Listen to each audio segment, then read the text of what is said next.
Okay, good morning. Today's daf is daf mem vav in Maseches Menachot. Let me share my screen and we'll get started. Yesterday we saw an interesting machlokes. We're talking about. It's important to note when we talk about Menachot. Menachot, of course, are the various grain-based offerings that are done in the Beit Hamikdash. One of the ones that is considered one of the Menachot are the two loaves of bread. They're actually one of the few offerings that involve chametz in the Beit Hamikdash. The other being the Toda, but those loaves that are offered on Shavuot, and they're actually there is no burning of them. It's not like the Korban Mincha where the kamitza where the kometz is put on the altar and burned. That doesn't exist with respect to these loaves, but yet they're still considered part of the general category of minachot. So it's very appropriate that we're talking about them. And we've been talking about whether or not. Now we also know another important fact is that the Kohanim who receive the shtei alechem, who receive those two loaves of bread that are brought on Shavuot, they only have the ability to eat it when the shlamim, the two shlamim lambs that are offered also on Shavuot, are offered. So that's just to make sure that we have some background information. Now, what we saw yesterday is that Rabbi Akiva says that in order to bring those two shlamim, you better have those two loaves, because if you don't have those two loaves, the shlamim don't do anything. But the other way is not true. Even if you don't have the two lambs, you will still bring the two loaves, and those two loaves will be effective. Ben Nana says that it's the other way around. The whole point of and we saw that Rabbi Shimon ben Yochai, who paskins like Ben Nanas, explains that the whole point of the one of the points of the shlamim is to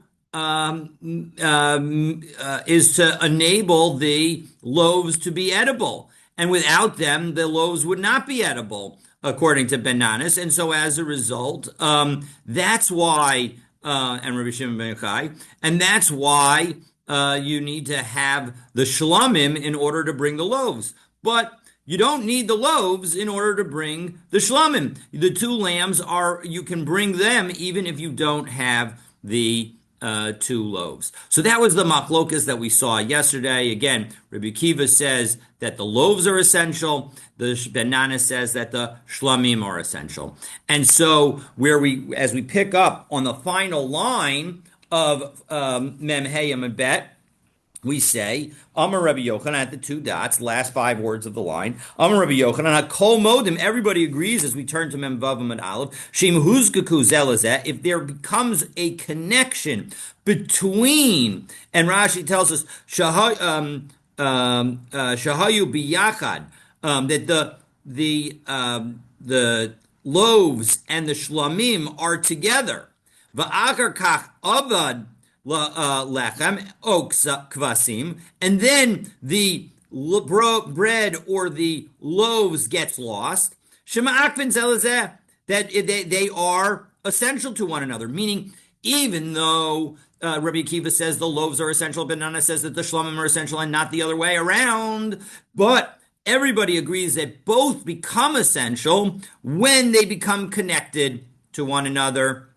And so, as a result, continuing on in Rashi, v'hanoser lefanenu, and the one that's left over before us, yatzal beis hasreifa, it needs to be burned. Denidcha bi'avur chaveiro, that it gets essentially pushed off and becomes invalidated with the loss of the other one, with the loss of its partner. And so, as a result, so if they become connected, continuing on back in the Gemara top line, now they become essential. And if you lose one, then you're going to have to get rid of the other one.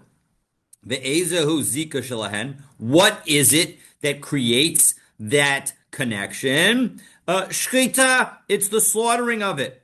So that is the position of Rabbi Yochanan. And now we ask, well, there's another thing that happens, at least according to many commentaries, that happens to the bread and the animal together even before the shechita, and maybe that also could combine the two. So that's what Ula is going to ask about. So Amar Ula, Bo Amar Rava. They asked in the West, namely Eretz Yisrael, because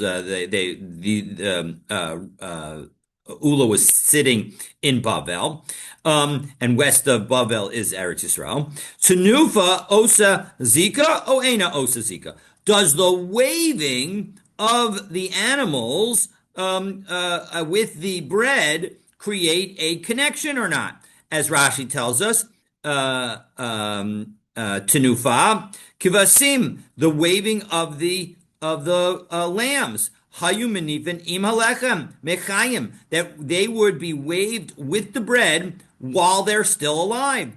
The parakol hamenachos bos matzah lekaman samach ayin aleph amud aleph. So we'll see on Daf 61a a discussion of this specific topic, the fact that how the wavings happen, and the fact that the waving happens even when they're alive, and according to Rashi, they get waved together with the bread, and so maybe that waving, that joint waving, could constitute an indication that they are that they create a zika that would then cause both to become necessary and essential. And if one of them were to then disappear, you would have to burn the other. So that's the question.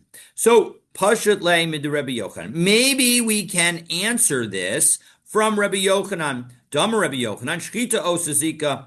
Because he says, what is it that creates the connection? It's the shchita, as we saw earlier, right? And the bottom line is that once you slaughter the animal, then whatever you lose, if you lose one or the other one is going to also need to be destroyed.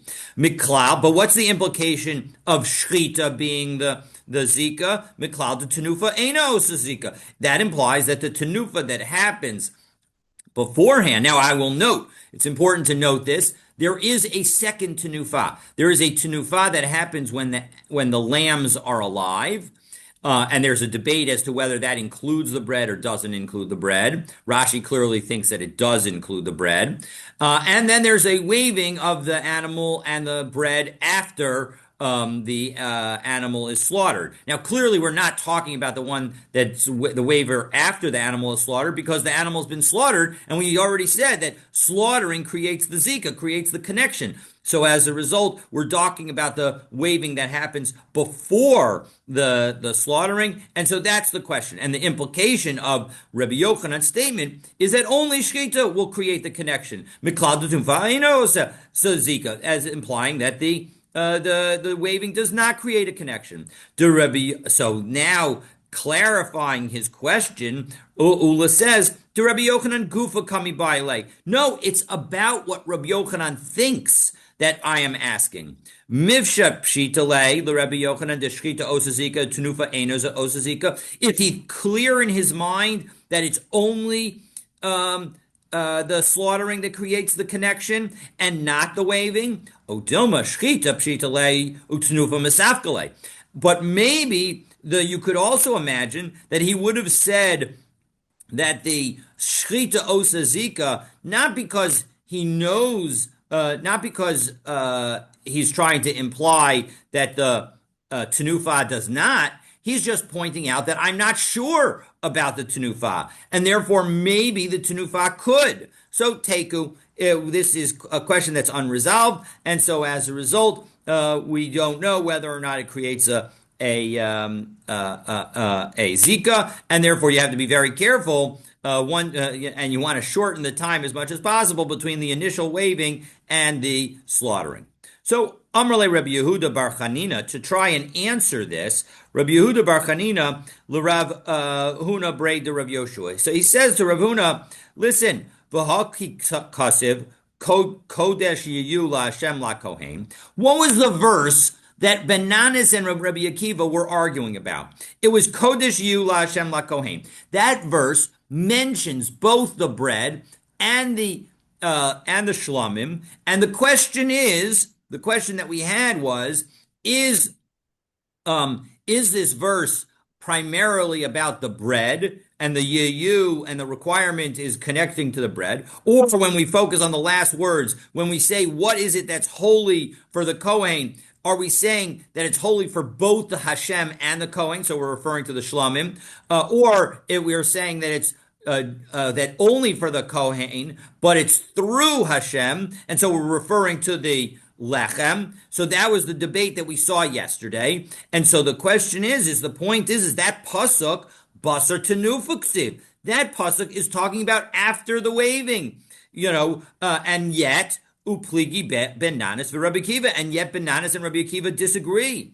And so, what's the implication? The implication is that, right, remember the statement of Rabbi Yochanan is that both Ben Nanas and Rabbi Akiva would agree that both the bread and the shlamim become essential once you have the zika, once you have the connection. And here, this argument is in a pasuk that is post tenufa, is after the waving, and yet they're still arguing. That shows that Rabbi Yochanan's statement about Zika doesn't apply to the Tenufa, and the Tenufa does not create a Zika.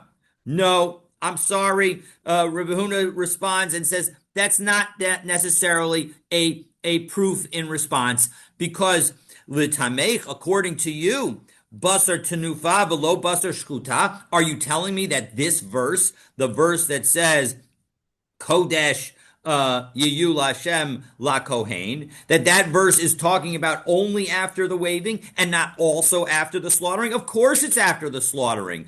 Elamai Isla Chamemar. So what do you have to say? Mikarakai. That when we say that this is going back to beforehand, and the point is that even though this is now happening post even the slaughter, the point is that the verse is referring back to a time before the slaughter. Umay kodesh yiyu laHashem la kohen, davar la shesofa la kohen. Hakanami davar shesofa la kohen. We're talking about something that will be eventually for the Kohen. And so just as this can be said in connection with the slaughtering, and it's talking about the time before the slaughtering, so too this can be considered the time that's going to go to the Kohen, and it's even before the waving. And so as a result, no contrary proof, and the teku that we had just a moment ago continues to stand.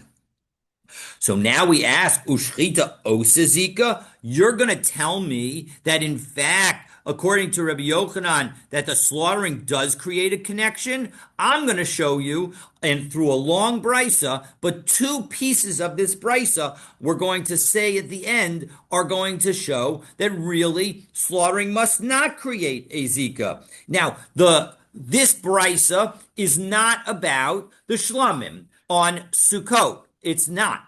It's about the Korban Toda.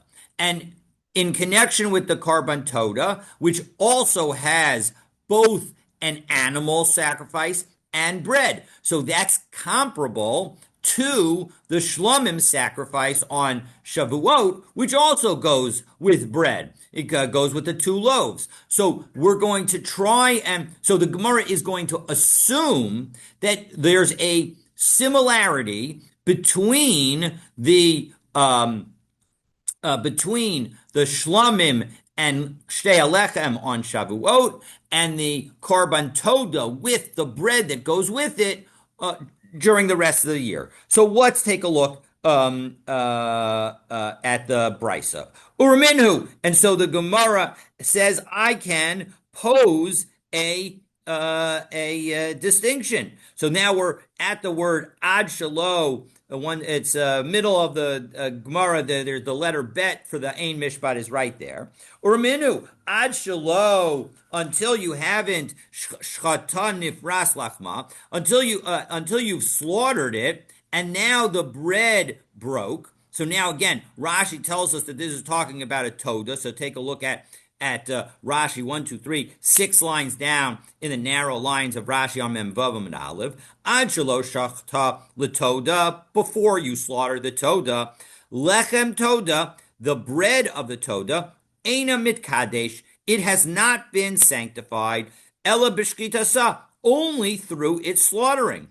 And we'll see that beperak hatoda lekaman daf ayin chet amabet diksiv karbano al zevach v'gomer milamed she'ein halechem kadosh ela b'shkitas hazevach. So that pasuk from Vayikra Perek Zayin pasuk Yud Gimel teaches us that in fact the slaughtering of the karban toda is what causes the sanctification of the bread. And so as a result, if the bread broke beforehand, back into the Gemara, we're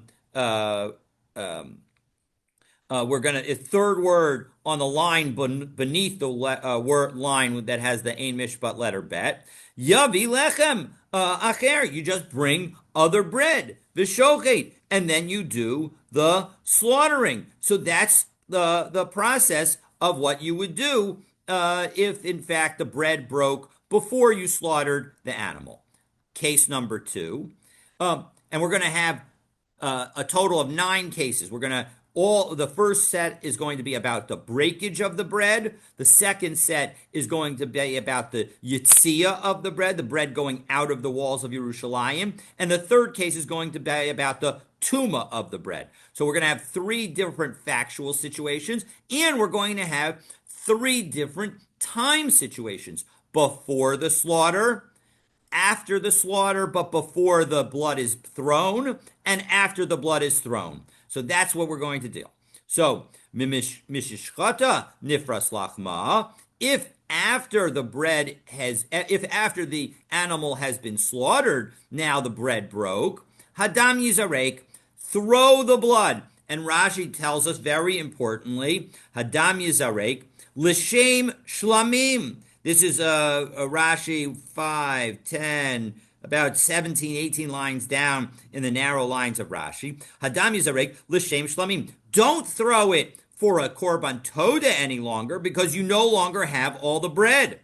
V'lo l'shem toda, and not so throw it for a shlamim. V'lo l'shem toda, and not for a toda, because you don't have the bread anymore.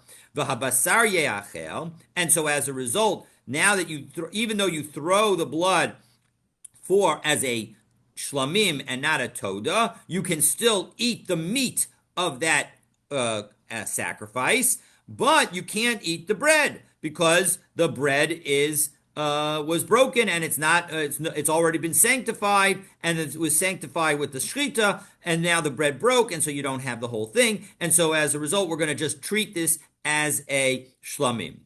V'dei nidro lo yatsa. But because you ended up bringing it as a shlamim and not a toda, you have not fulfilled, the owner has not fulfilled his obligation.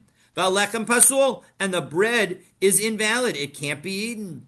Now, case number 3, third time frame, where you've already thrown the blood, nizrak hadam, if you've already thrown the blood, and now something breaks, don't worry about it. Just torim min hashalim al haparus. So nizrak adam, right? So here Rashi clarifies. Next Rashi, ad shalom nifras halechem, that you threw the blood before the bread broke. Well, then torim min and what is Rashi? It says kidiksiv v'hikriv menu echad mikol karban. There is a command that when you have a korban toda, that 1/10 of the loaves, and there are 40 loaves, and there are 4 different types of loaves, 1/10, so one of each type of loaf, goes to the Kohen. Continuing on in Rashi, demem chalot hayu. There were 40 loaves. V'hayatorim echad me'eser, and you would take one out of every 10. La kohen for the kohen. V'ashar leba'alim. And the rest would be for the owners, Bereish Parakatoda, as we are going to see on Daf Ayin Zayin Amud Bet in this Maseches of Menachot, so in about a month. And so, as a result, that is, so those are the three cases. So again, breaking it down, because the next three are going to be very similar. If it goes before the slaughter, so don't worry about it. Just bring more bread and you're fine, because the slaughter hasn't done anything to it. Because the slaughter hasn't happened and therefore there hasn't been a connection. But once you do slaughter it, and now you lose some, so don't worry about it. Just treat it as a shlamim and you're going to be fine, even though the bread is no longer around. And then finally, if something happens after the blood has been thrown, well then again, just treat the Kohen nicely and don't give him the stuff that broke and you're fine. So that's case number one. Now, so the Toda doesn't exist anymore because the bread is broken. Is that it? That's exactly right. The bread is broken. We're worried about you having lost some of the bread, and therefore it's going to be, you have to treat it as a shlamim. Now, this is the way Rashi understands it. Some people say it's still a Toda, but whatever. The bottom line is that Rashi is certainly the simplest, and it goes very nicely with the Gemara. So now, same situations, same three time periods, but now we're talking about Yitzia, as I mentioned, when the bread goes out of the walls of Yerushalayim.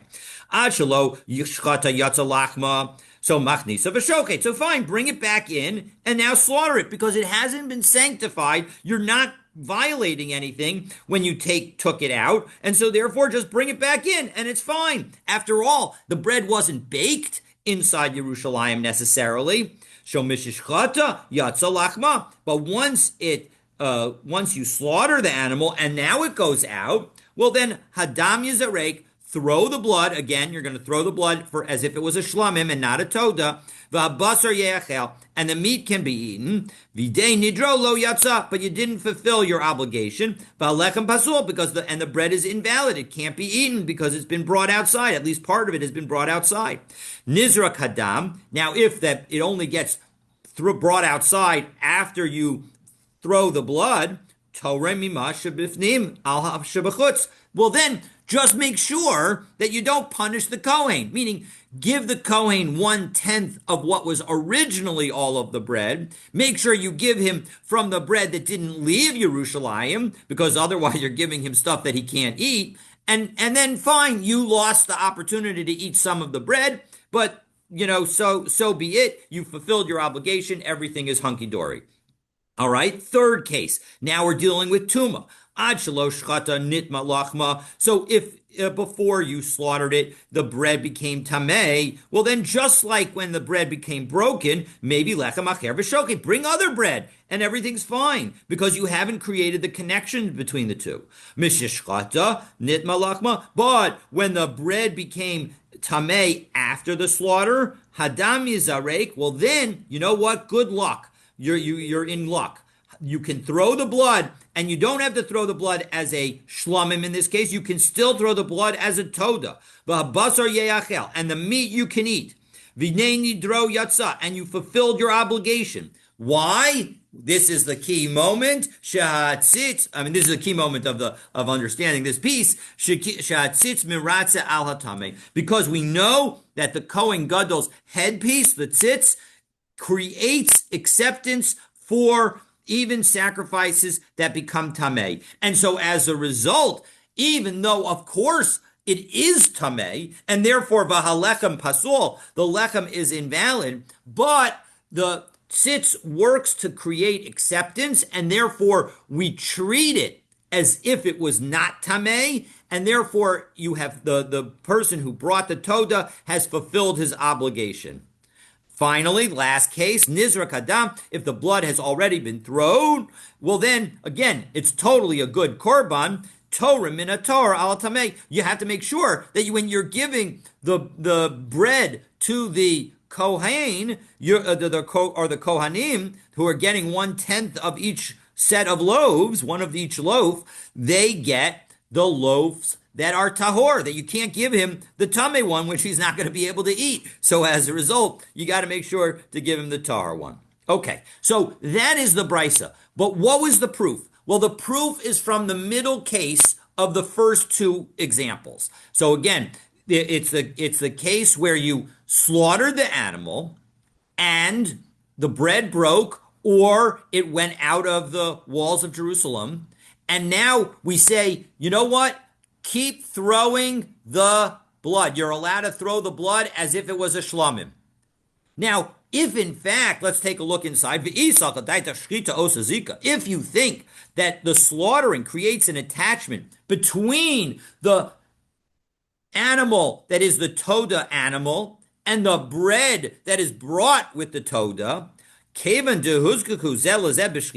once the bread and the Toda have been connected through the slaughtering, ipsal le lechem tipsal nami Toda. When the bread becomes invalidated, either because it broke and you don't have all of it, or because it left the walls of Yerushalayim. Well, now there's no tzitz that works in those cases. So as a result, the korban is invalid. We should say that not only is the bread invalid, but the sacrifice is invalid. After all, what would be the same situation if we were talking about the shtei alechem? Well, if you slaughter the shlamim, the two shlamim, and now some of the bread, something happened to the bread, it left Yerushalayim. Well, now we would say, both according to Ben Nanas and according to Rabbi Akiva, that the animals need to go out of Yerushalayim and be burned. And so it's clear that that's the case in connection with the Shavuos, and yet you want to say that it creates a zika. But here, in the case of Toda, we're saying that you can still throw the blood. The animal sacrifice is still a valid sacrifice. So how can that be? So it's a different case. Shiny Toda. So you wanted to try and bring Toda to tell me about Shlomim, but that's different. Toda is different. Derachmana karyel shlamim, because the Torah called it a shlamim, and ma shlamim craving below lechem, and a regular personal shlamim is brought without bread. Av Toda karba below lechem, and this is the proof for the other people who say no. You still keep in mind it as a Toda. They say no. So too, a Toda can sometimes be brought without the bread. Rashi would tell you it's brought as a shlamim in that case, but in any event, the bottom line is that because a Toda is called a shlamim and the shlamim is brought without bread, even the Toda can be brought sometimes without bread if something bad happens to the bread. And so therefore that is not a proof of no zika. Indeed, there is a zika as a result of the slaughtering. Okay. Is it still called a Toda though? According to that opinion? According to Rashi, it's not called a Toda. According to the other opinion. According to the other opinion, no, it would still be called a Toda. It's just not a full-fledged Toda. And so as a result, it doesn't fulfill your obligations. So wait, okay. It either is or it isn't, right? I mean, well, as is often the case, especially especially in Judaism, we do see areas of gray, and so this is a gray Toda. It's not a black and white Toda. It's not like definitely a Toda or definitely not a Toda. It's a gray Toda. It's a Toda without the bread. So as a result, it's a Toda in terms of for example, that would determine when you can eat it. You can only eat it for that day, and then it would. It's a shlamim, but it's got shlamim aspects to it because it's brought without the bread, and so that's why it can still. We can say that according to that brisa that it's not going to fulfill your obligations if you've promised to bring a Toda. That it won't fulfill your obligation because you still haven't brought a full-fledged Toda that includes all of the loaves. So a person would have to bring another one. Another one with all the 40 loaves. With all the 40 loaves. Absolutely. That's clearly the psak of that brisa. Okay, so the Gemara now considers the implications of whether we say that waving creates connection. Meaning, let's assume for the moment, for the purposes of argument, that in fact, when we said teku earlier, what if waving did create a connection? So, Amar Rabbi Yirmiyah, Avtim Salomer Tenufa Osazika. Let's assume for the moment that waving does create an attachment. Avad Halechem, it's clear that if you lost the bread, as we turn to Mem Vavam Abet, Avdu Kvasim. Well, then there's nothing you can do about it. You have to, the lambs are lost as well, and as we saw before, need to be burned. Avdu Kvasim, Avad Halechem. And if the lambs were lost, so then the bread must be destroyed. So that's very clear. But imtim tzalomer tenufa eina osazika. But now let's take a look at what happens if the waving does not create a connection. Hevi, because now we're going to ask a question about hevi lechem ukvasim v'hunfu. So you now brought the bread and the lambs, and you wave them together. V'avad halechem v'hevi lechem. Well, if you lost the bread, clearly you just bring new, and now you bring new bread. So oso halechem, tan tenufa, o ena tan tenufa. Does that new bread that you brought, does it have to get waved or does it not have to get waved? So that's the question, right? Because the waving did not connect them. So as a result, you can just simply bring new bread if something happens to the bread. And so now with that new bread, does it need to be waved again? So avdu kvasim lo tibailach. If the lambs were lost after the waving, I'm not even going to ask you that question. Devade bait funufa. They certainly are going to need a new live waving after when you get new ones. And Rashi explains why. Top Rashi, kvasim ha'acherim, the new lambs will need their bo tenufa, are going to need a waving. L'divrei hakol, according to everyone. Dematirin because they are what cause permission for the bread. V'od debehu ksiv tenufa. It's specifically with respect to the lambs that the Torah says about tenufa. V'hinif otam hakohen, that the kohen is going to wave them. So there's no question that if the lambs get lost, again, there's no zika, so you don't have to throw out the whole thing, and you were just replacing those lambs. So you need to wave them. Kiti boilach avad halechem. It's only when the bread is lost. Ve'aliba de ben nanes loti boilach de amar kvasim ikar. Now, also, according to Ben Nanis, there's no question. Because according to Ben Nanis, you need to, the lambs are what is primary. And so as a result, that's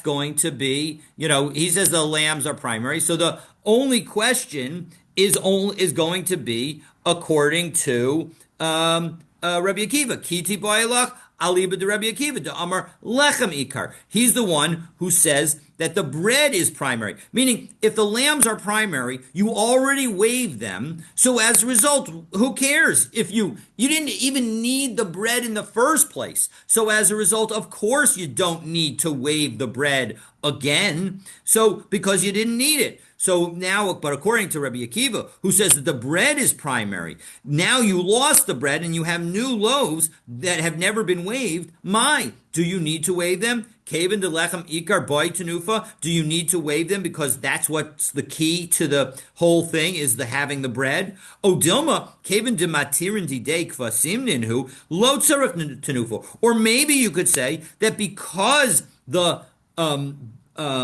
lambs are what permits the bread, and they have been waved. Maybe they don't need waving. So teku that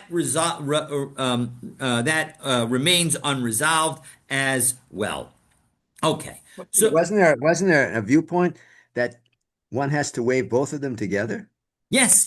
The point is you have to wave both of them together. You did wave both of them together, and now the bread got lost. The question is does the waiver that you did of the two of them together work? And the answer for Benanis is clearly yes, because he didn't need the lambs he didn't need the bread in the first place. He says the lambs are what's important. So the question is only according to Rabbi Akiva, and that's the question that stands. We don't have an answer. Now, it does, I'm pretty sure, given that the Mishnah said that we paskin like Benanis, I presume that we do paskin like Benanis, although I did not double check Actually, it seems like maybe we pass like Rabbi Akiva, but in any event, so according to Rabbi Akiva, it would not be clear whether or not these new loaves would need to be waived.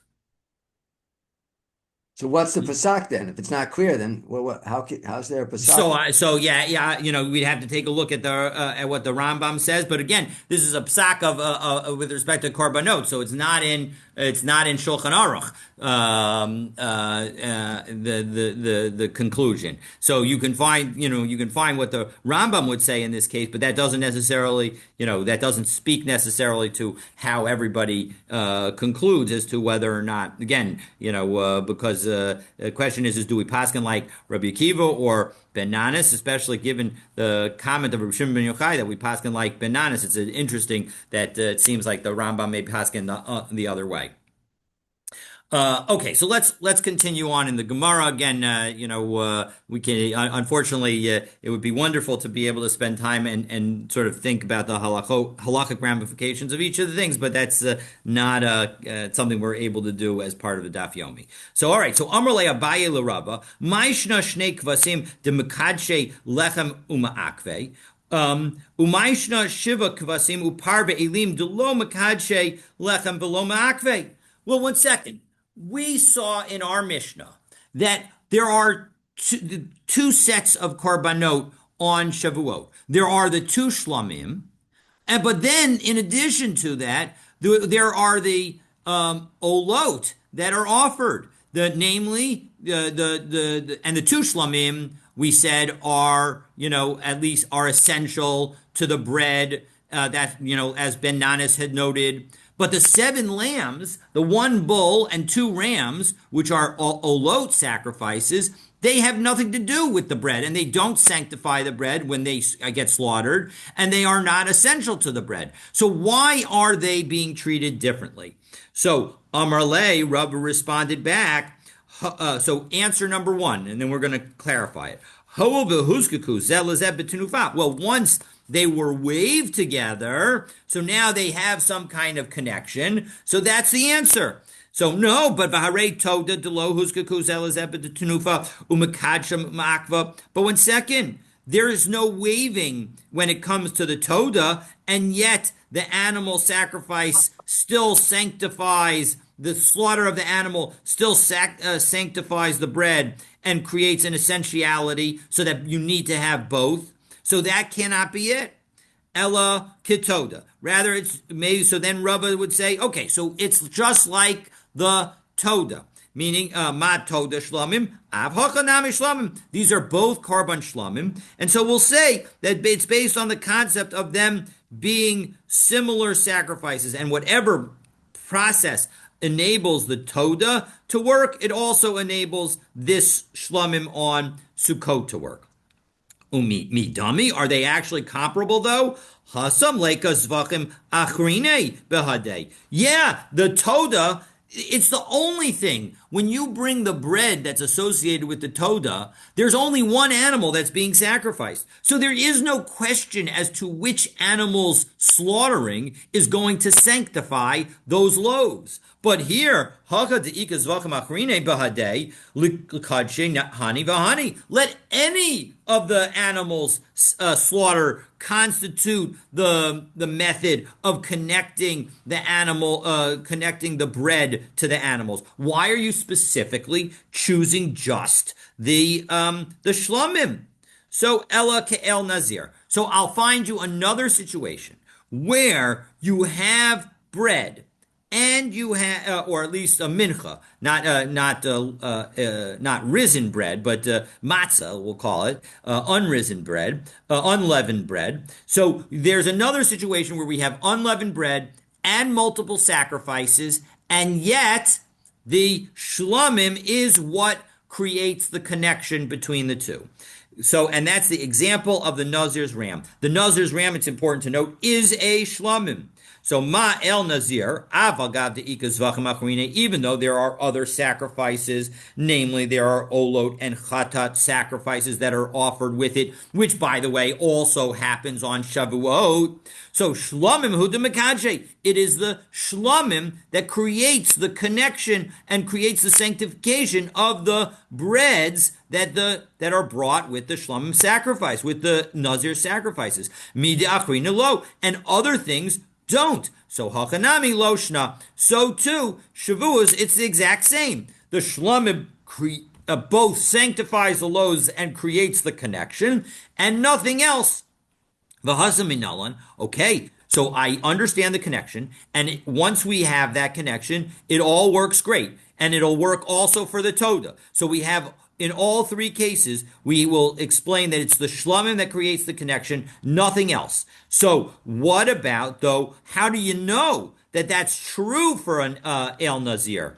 So, Tanya, we have a brisa, Ves ha'ayil ya'aseh zevach shlamim la'Hashem al sal ha'matzos. The ram he's going to make as a shlamim. This is in connection. This is the Torah is Bamidbar Parak Vav Pasuk Yud Zayin in connection with discussing the Nazir. And so it says that the ram, he's going to make a shlamim sacrifice for Hashem with the basket of unleavened bread. So Melamed Shahasal Ba'chov.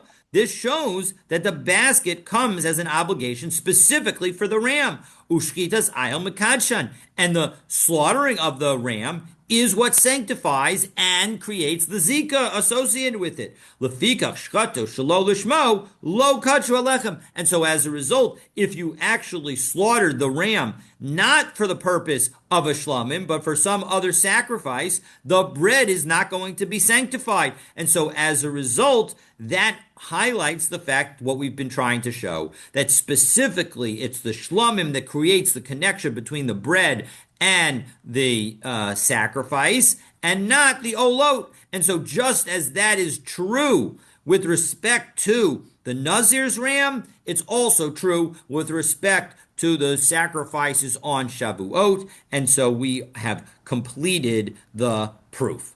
So now we come to... Are we talking about, I'm a little confused, when we're talking about the shlamim, the Korban Chagiga? No. Or no? It's a special shlamim for Sukkot, for Shavuot. The special shlamim for Shavuot that goes along with the shtei alechem, with the two loaves of bread.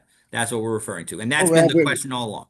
Well, that's been the question all along. So when we talked about additional shlamim, I thought that we threw in... No, we were talking about, the question was, 1 second, the two shlamim on Shavuot are not the only korbanot on Shavuot. Right. There are a whole bunch of other korbanot. Right. How do I know that the slaughter of those korbanot do not sanctify the bread? And the answer to that is that only the shlamim sanctifies the bread, because we're going to create a parallel between the shlamim of the Nazir, the shlamim, and the shlamim on Shavuot.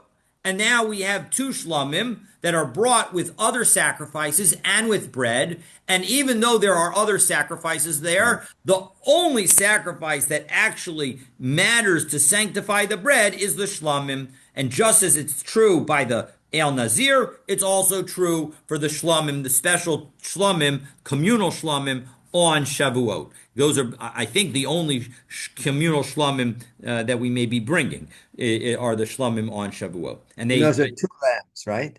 What was that? Two lambs. Two lambs.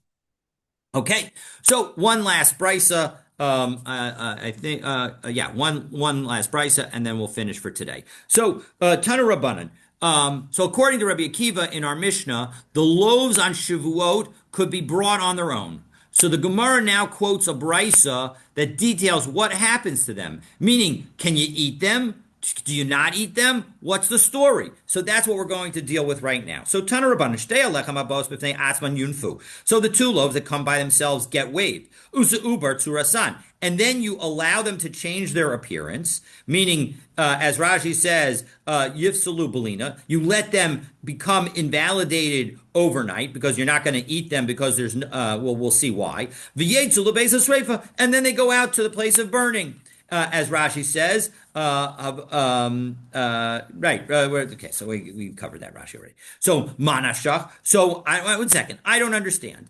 Ila achila asyan. If they're supposed to be brought as because you're going to eat them, lichlinhu. Let them be eaten. The sreifa asyan, and if they need to be burned because you can't possibly eat them because you don't have the lambs, so lisrefenu la'alter, let them be burned immediately. Lama lahu ibur tzura. Why do you have to wait at all? So Amar Rabbah. So we're going to have a couple of different answers. Rabbah gives the first three different answers.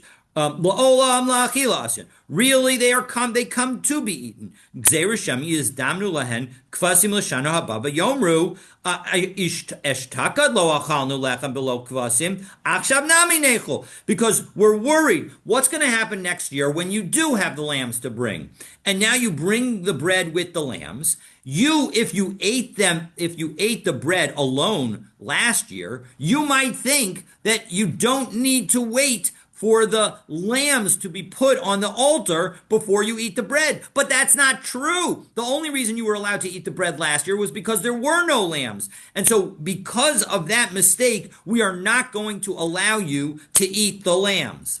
The inhu lo the inhu lo yade the ishtaked lo havu kvasim. They won't realize that last year they didn't have lambs. Inu shar yem nafshayu, and the loaves they thought those loaves permitted themselves. Hashta deika kvasim hu desharulo. But now what the truth is that it's only the lambs that are going to permit them. So that is Rabbah's explanation. And Rabbah says, Amar Rabbah mina aminallah. How do I know that what I'm saying is true? Because D'Tanan, we've got a Mishnah in Shkalim that shows it. Rabbi Yehuda, Heid ben Bukhri testified in Yavne, Kol Kohen sheshokel eno chote. Any Kohen that gives his half shekel doesn't sin. Amrlo Yochanan ben Zakkai. Rabbi Yochanan ben Zakkai says, "Lo, that's not low key. That's not true. Ela kol hakohen she'enu shokel chote. Anyone who doesn't give the half shekel does sin, meaning you have to give the shekel. It's not optional; it's mandatory." Ella shakohanim dorshim mikra zeh latzman. Rather, why is it that the Kohanim thought that they didn't need to? It's because they learned the following verse and used it to their own advantage. The kol minchas kohen kalil tiyelo lo seachel, that whenever there's a mincha that a kohen brings, it shall not be eaten.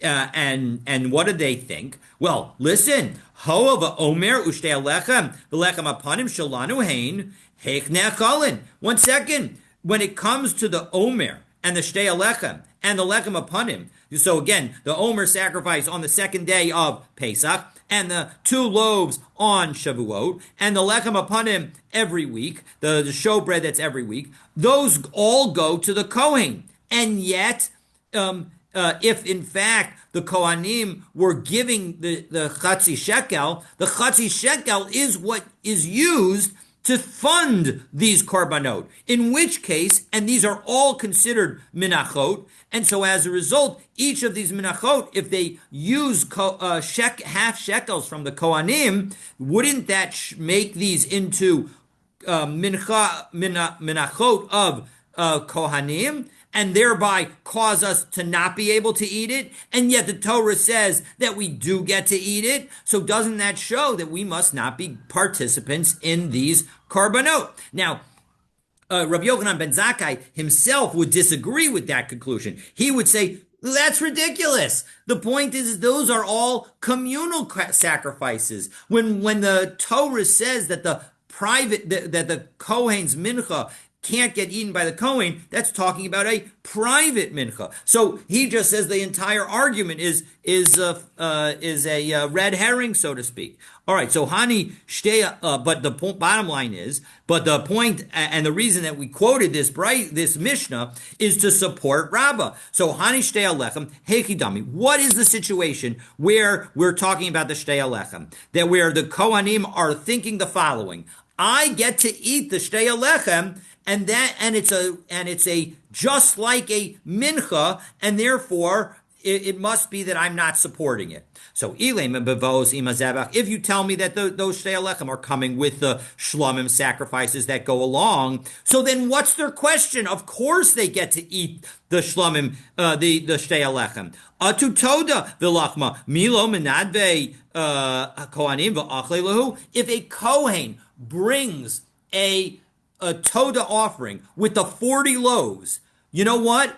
Those 40 loaves, even though those 40 loaves are considered a type of mincha offering, they are allowed to be eaten by the Kohen. It's part of his sacrifice because it's not a private mincha. It's part of a private korban, but they came along with other sacrifices, and so therefore it shows that it must be elalav bevos b'fnei atzman. The situation where they're using the logic of the shtei alechem that they can still eat, it must be that the shtei alechem came on their own. V'katani heichen anechalin, and they said, how could they be eaten? Al malachi la'asyan. So that shows that the shtei alechem, even when they come by themselves, are supposed to be eaten. Amrle Abaye says that's not a good proof. Maybe it's really because they came with the sacrifice. And the fact that you're asking from the toda and its bread, lachme toda lo ikri mincha. Yes, you might have thought that it's treated somewhat like a mincha, but those bread loaves are never called a mincha. But shtei alechem ikri mincha. But the shtei alechem are called a mincha. After all, the Torah says in Bamidbar Parak Kaf Ches Pasuk Kaf Vav, B'hakrivchem mincha chadasha laHashem, when you offer a new mincha to Hashem, and that includes the shtei alechem. So Rav Yosef Amar. So as a result, that concludes answer number one. Now answer number two. Rav Yosef Amar La'olam L'Sri. But we were talking about purchase using the chatzi shekel. So yes, that was the proof that Rabbah was bringing for his perspective, because the point is that if in fact the shtei halechem in that Mishnah was referring to with other korbanot, with the two shlamim of Shavuot, well then, just like a private Kohen can eat his mincha offering, his breads that are associated with the toda, he should be able to eat the bread that's associated with the Shavuot shlamim. So as a result, it must be that the shtei halechem referenced in that Mishnah are shtei halechem that were brought on their own. And if they're brought on their own and they're still trying to eat it, that's the proof for Rabbah. It has nothing to do, the proof has nothing to do with the shkalim part. The shkalim part is just what the context of that Mishnah is. But that Mishnah is being brought here to show that example of the shtei halechem must be an example of shtei halechem brought on their own without the shlamim sacrifices that go along with them. Okay, so the point has nothing to do with the shkalim. The shkalim is a total red herring for that. Okay, so Rav Yosef offers now the second answer. Again, the question is, right, the question that we're answering is if the loaves are supposed to, we have a brisa that says that the loaves that are brought by themselves get left overnight and then get burned. And the question is, they either should be eaten, right, or they should be burned immediately. And the answer for Rabbah is they should be eaten, but we don't let them be eaten because we're worried that next year you're going to make a mistake. And how does he know that they're supposed to be eaten? How does Rabbah know that they're supposed to be eaten? Because again, that Mishnah in Shkalim specifically references shtei halechem, and those shtei halechem must be by themselves and not with the shlamim, and yet it says that they're supposed to be eaten, so that's his proof. And again, Abaye says that's not a good proof, because those two loaves, maybe they were brought with the shlamim of Shavuot. And the reason that you can't use the toda as a proof is because the toda, those loaves, don't ever get called a mincha, and therefore they are not within the prohibition of the mincha of a Kohen can't eat it. So as a result, the shtei halechem are in fact the same shtei halechem with the loaves, and therefore your proof is not valid, Rabbah. Okay, so Rav Yosef now offers the second. So then he could eat I'm sorry, we have to just it? So it's so continue. confusing. So That section last it part. is confusing. I agree with you. We can talk about it afterwards, but let's finish the daf first. Rav Yosef Amar la'olam l'sreifa asyan. Really, they come to be burned. The hainu time de lo safrinan. And here's why they don't get burned right away. Lefish ain surfing kachim biyomta. Because when are these breads brought? They're brought on the first day of Shavuos, on the only day of Shavuos in Israel. And so as a result, that's why they don't get burned, because we don't want to burn them on Yontif. So Amar le Abaye, mi dummy, 1 second, are they comparable? Hasam lav mitzvah son bekach. In when we don't burn sacred offerings on Yontif, it's because you're not supposed to burn them, because they weren't supposed to be burned in the first place. But hacha de mitzvah san bekach. But here, if you are bringing the shtei alechem on their own and they're supposed to get burned, lisrafinu, they should be burned on Yontif, because that's the way they're supposed to be handled. Midi dahava apar v'sa'ir shel Yom Kippurun, just like we burn the bull and the he-goat on Yom Kippur. They get burned on Yom Tov, and so as a result, that's part of the service. And so as a result, that's the proof. Ella Amar Rav Yosef. So therefore, Rav Yosef says, Gzeira Shema Yizdamnu Lahem Kvasim and so as a result, that's not comparable. And so as a result, Rav Yosef modifies and offers a third possible answer. So here's the answer. Ela Amar Rav Yosef, Gzeira Shema Yizdamnu Lahem Kvasim La'achar Mikan. Oh, maybe what's going to happen is we didn't originally have lambs to go with these bread. And so as a result, the two breads get brought on their own. But you know what happens? Somebody comes by and says, oh, I've got some lambs. And so now all of a sudden, there are lambs that are available to be offered on Shavuot. And so as a result, we want to make sure not to get rid of the bread too soon, so that we can have the bread available if lambs come around. So Amar le Abaye, Tena calls man hakravasan. Well, that works for why you would wait as long as you can still bring them. Levasser haki, but after you can no longer bring these additional lamb sacrifices, these shlum sacrifices. Lisrafinu. Well, now it's time to burn them. Now you should burn the bread, and you don't need to leave it all overnight.